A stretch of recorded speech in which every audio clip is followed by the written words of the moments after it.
Ya masih dalam proses semua. Sudah ada update-nya belum Pak dari pihak kepolisian? Sudah. Apa Pak ada update-nya Pak? Ya bentar lagi kan panggil lagi.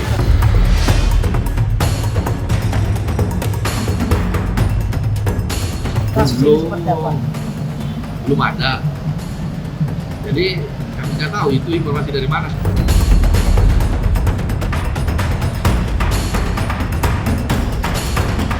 Ya kita lihat aja nanti. Tapi harapan kita sih selalu yang terbaik ya.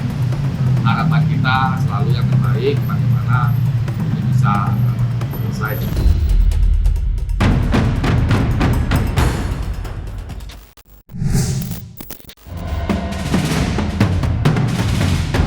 Lama tak terdengar kabar perkembangannya, sengkarut konflik panas polemik hukum musisi legendaris Ahmad Dhani dan seterunya, psikolog Lita Gading, ternyata masih berlanjut hingga sampai saat ini.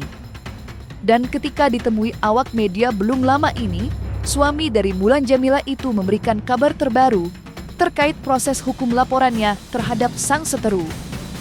Yang mana, Ahmad Dhani berkata kalau dalam waktu dekat ini, Lita Gading akan segera dipanggil untuk menjalani pemeriksaan atas laporan yang ia layangkan. Ya masih dalam proses semua. Sudah ada update-nya belum Pak dari pihak kepolisian? Sudah. Apa Pak ada update-nya Pak? Ya bentar lagi kan panggil lagi. Mendengar fakta baru yang dikuak oleh Ahmad Dhani, pihak Lita Gading lantas buka suara melalui sang kuasa hukum Syamsul Jahidin. Namun yang menyita perhatian publik, Syamsul justru berpendapat bahwa isu pemanggilan tersebut belum sampai ke telinga pihak mereka. Lantas, seperti apakah pihak kuasa hukum menanggapi kabar pemeriksaan Lita Gading yang kini berhembus kencang? Laporan saudara Ade ke klien kami ya, Ibu Lita Gading ya. Jadi secara faktual kami belum dapat informasi. Jadi kami nggak tahu kabarnya dari mana itu. Coba tanyakan ke pengadu dapat informasinya dari mana. Dalam waktu dekat. Waktu dekat kapan? 1 tahun, 2 tahun, 3 tahun, 2 bulan, 3 hari atau kapan? Nggak tahu. Karena kami belum mendapatkan informasi ataupun lanjutan mengenai tentang pengaduan saudara Ahmad. Belum ada. Jadi kami nggak tahu itu informasi dari mana. Itu dari mana ya Pak? Ya kan kita sesuai hukum acara itu kan masih lidik. Yang namanya lidik itu ada waktu, tenggat waktu 5 bulan dalam proses pengumpulan data, saksi-saksi dan lain-lain. Jadi klien kami kan sebagai teradu ataupun terlapor. Jadi mengikuti saja.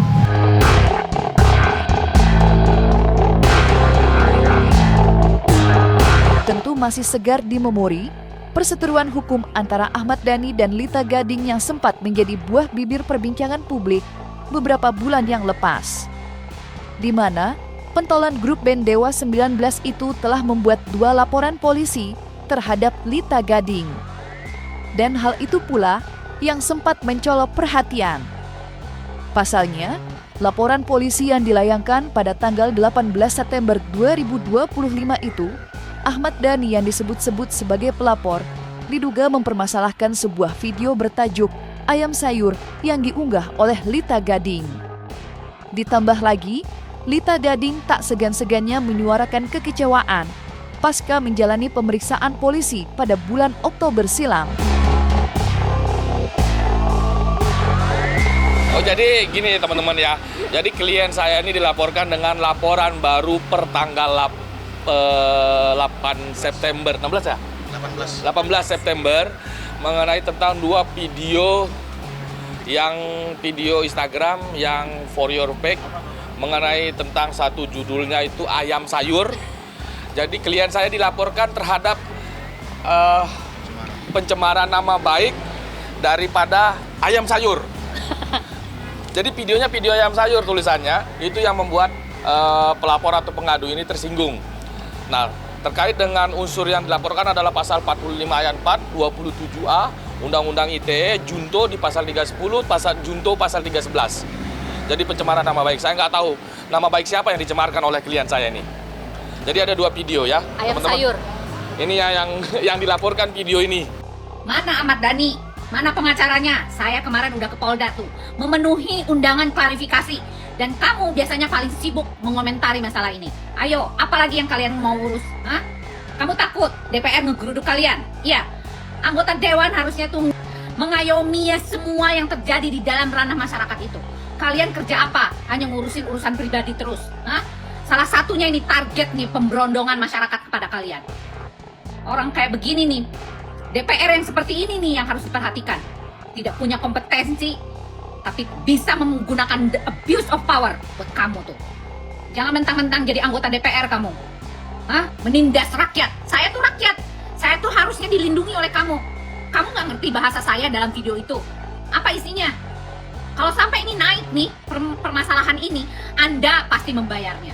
Anda pasti mengintimidasi polisi. Mana ada sekarang polisi mau diintimidasi? Sekelas kamu. Hah? Lihat aja. Tidak akan masuk naik ke dalam lidik. Kalau sampai kayak begitu, Anda menggunakan abuse of power. Kita lihat sama-sama ya guys. Orang-orang seperti ini nih yang harus kita perhatikan seperti apa tuh sepak terjangnya. Siapa yang memilihnya? Tidak ada yang memilih kamu. Rakyat mana yang memilih kamu? Saya bingung. Ada ya orang yang memilih ini? Gitu. Tidak ada kualitasnya. Apa sepak terjangnya? Nyanyi. Nyanyi aja juga pakai bayar tuh lisensinya. Ya, bukan pure ciptaan kamu, bukan. Itu sudah terbukti semuanya. Memalukan tau gak sih? Prestasi apa yang kamu banggakan kalau cuma membeli lisensi orang lain? Oke? Tolong perhatikan itu. Saya bersuara supaya kamu berpikir tidak dengan mulut kamu, tapi dengan ini kamu. Paham kamu? Maka sebenarnya mohon maaf pengadu ini ayam sayur apa bukan? Seharusnya yang bisa melaporkan ini adalah pencemaran nama baik ayamnya. Ayam. Kenapa dia disayur? Tanya sendiri. Kekecewaan teramat dalam yang dirasakan oleh Lita Gading pasca menjalani pemeriksaan atas laporan Ahmad Dhani sontak membuat perseteruan ini semakin rumit. Bagaimana tidak, tak berselang lama dari pemeriksaan itu, Lita Gading langsung melayangkan laporan balik atas dugaan pencemaran nama baik. Berdasarkan penjelasan sang kuasa hukum, laporan dugaan pencemaran nama baik itu dilayangkan Lita terkait kata-kata psikolog palsu yang diduga diutarakan oleh Ahmad Dhani dalam acara podcast milik mantan pebasket Denny Sumargo. Tak ayal, Denny Sumargo pun ikut diperiksa sebagai saksi dalam perkara tersebut. Lantas mungkinkah perkara yang sudah berjalan rumit ini diselesaikan dengan damai? Serta sudah sejauh manakah pula proses laporan polisi Lita Gading terhadap Ahmad Dhani? Mas juga masih pemeriksaan saksi, ada beberapa yang kita. Siapa-siapa aja Pak? Nanti kami sampaikan. Jadi sesuai hukum acara kan itu ada jangka waktunya untuk lidik laporan tersebut. Apakah kalau tidak ditemukan pidana nanti kan yang bisa SP 2 lid. Karena itu kan namanya teradu atau pelapor kan tidak konyol-konyol. Laporan terhadap ini, oh itu pencemaran nama baik. Karena dianggap psikolog palsu tidak terima, yang bersangkutan tidak terima kalau dikatakan psikolog palsu karena beliau juga sudah melampirkan ijazahnya juga kemarin. Kalaupun ada peristiwa hukum ya dijalani saja peristiwa hukumnya. Ya kita lihat aja nanti, tapi harapan kita sih selalu yang terbaik ya. Harapan kita selalu yang terbaik, bagaimana bisa selesai. Kalau dari sisi saya ya, dari sisi penasihat hukum itu membuka ruang yang selebar-lebar, tergantung prinsipal saya, tergantung Bu Lita. Jadi kalau Bu Lita membuka ruang damai ya silakan, saya tidak akan larang. Tapi kalau beliau mau minta pandu, saya juga silakan juga tidak akan larang. Belum saya tanyakan, nanti saya tanyakan. Oh, tidak ada target. Ini kan bukan jualan di sales yang harus ada target. Karena dia dilaporkan, dia punya hak untuk melaporkan balik kan gitu. Artinya itu kan upaya-upaya yang disahkan menurut hukum. Menepi dari kasus pribadinya dengan Ahmad Dhani, Lita Gading belakangan ini juga sedang berjibaku memperjuangkan suara rakyat melalui sidang dengan Mahkamah Kehormatan Dewan, di mana sang psikolog tengah memperjuangkan pengkajian ulang terhadap dana pensiun anggota Dewan Perwakilan Rakyat yang mampu diwariskan kepada ahli waris. Menariknya, dalam perjuangan sidang MKD itu, Lita Gading juga menyeret nama-nama publik figur yang kini menjabat sebagai wakil rakyat. Di antaranya, ada nama Meli Guslow, Mulan Jamila, dan tentunya Ahmad Dhani. Sampai-sampai, ia ikut mempertanyakan kredibilitas mereka di kancah politik. Lantas, seperti apakah tanggapan Ahmad Dhani soal perjuangan Lita Gading? Nggak tahu saya, kurang mengerti hal-hal. Tapi Ya itu kan manifestasi dari kekecewaan ya. Juga Bu Lita Gading kan salah satu pemohon juga. Kebetulan saya juga pemohon duanya saya. Artinya itu kan menguji undang-undang karena dia pejabat publik. Ternyata pejabat publik yang kerjanya seperti itu ada mendapatkan tunjangan pensiun DPR, pensiun seumur hidup dan dapat diwariskan. Ya itu kita protes dan kita kritisi, kita uji normanya. Kalau menurut keterangan DPR waktu saat sidang ketiga, itu yang dibawakan oleh Ibu Sari Komisi 3, itu dan keterangan pemerintah 1% dari pay to pay. Jadi pay go pay sistemnya itu 1%. Makanya mereka itu sudah sesuai dengan SJSN, Sistem Jaminan Nasional. Jadi kami juga belum tahu datanya dari mereka karena Mahkamah sudah meminta datanya. Berapa sih pensiun DPR ini keseluruhan? Kebetulan pihak terkaitnya kemarin ada Pak Baya juga dari Menko. Sebenarnya sih kalau menurut saya secara pribadi ya, bukan buat jerah ya. Kalau beliau itu, saya mengesampingkan dulu sebagai penasihat kepada Mahkamah. Saya mengesampingkan itu dulu. Kalau secara musisi beliau itu sangat bagus sekali. Sangat bagus sekali. kenapa Pak? Ya, beliau ya termasuk musisi yang legend. Banyak yang suka lagunya bagus. Dan itu kita tidak pungkiri. Tapi sebagai pejabat publik, ini adalah hal yang berbeda. Mungkin nawaitunya, niatnya, kembalilah ke tempatnya, jangan jauh-jauh pejabat publik. Jadi pejabat publik, kembalilah ke passion. Ya, kembalilah ke passion Anda. Sidang lanjutan Lita Gading dengan Mahkamah Kehormatan Dewan sendiri sudah digelar pada tanggal 8 Desember 2025 silam.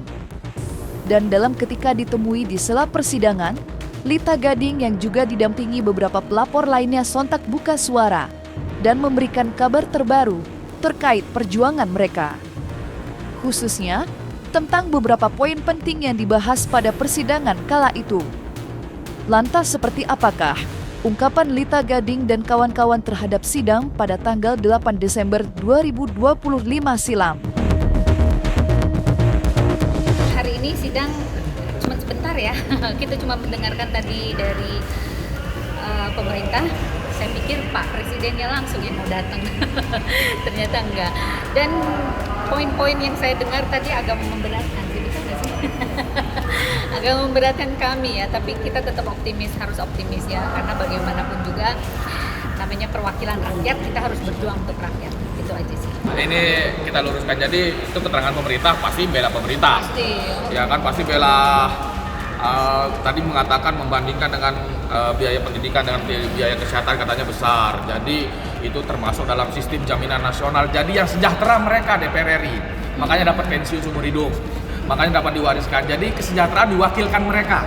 Itu yang sedang diuji. Jadi kalau keterangan tadi normatif. Tapi kita percaya dan yakin mahkamah masih tegak lurus. Tapi yang kita heran ya, kita harus melihat dari contoh yang artis itu ya. Artis apabila dia sudah di situ, apakah dia masih juga menjalankan profesi sebagai artisnya, nyanyi, konser dan sebagainya? Dia tetap loh melakukan itu. Kok bisa dia mendapatkan pensiun seumur hidup gitu, tanpa harus melihat dedikasi dia sebagai Seperti siapa, Mbak? Ahmad Dhani ya? Ahmad Dhani tentu. Dia ngapain Mulan aja? Jamila. Mulan Apalagi Jamila. kayak kemarin yang pakai rompi anti peluru ya? Anti peluru segala macam. Apalagi yang Apakah itu? bawa beras ya?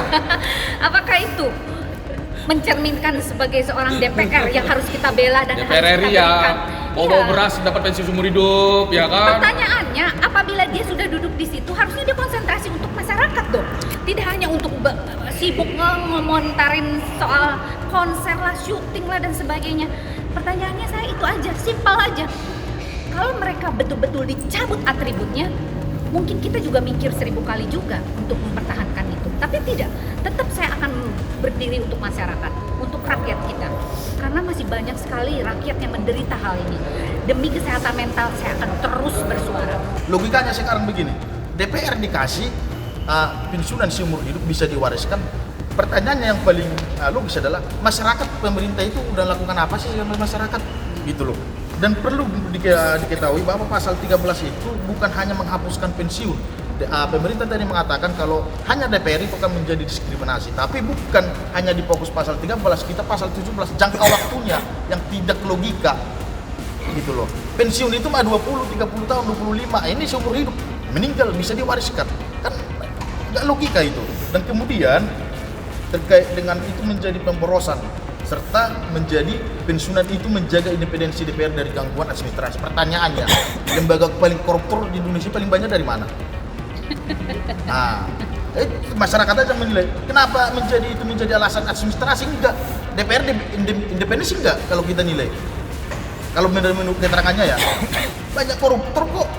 Gini, artinya apa? Usahakan dulu kepada masyarakat, baik itu jaminan sosial yang diberikan ke masyarakat melalui pemerintah, jangan hanya milik DPR mulu gitu loh. Artinya apa? Bukan diskriminasi dan bukan di permohonan kita bukan menjadi alternatif itu, bukan hanya menghapus dana pensiun tapi menghapus jangka panjangnya.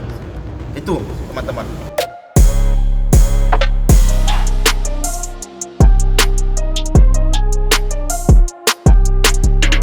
Dan jangan lupa untuk like, subscribe dan juga share channel YouTube Cumi Cumi.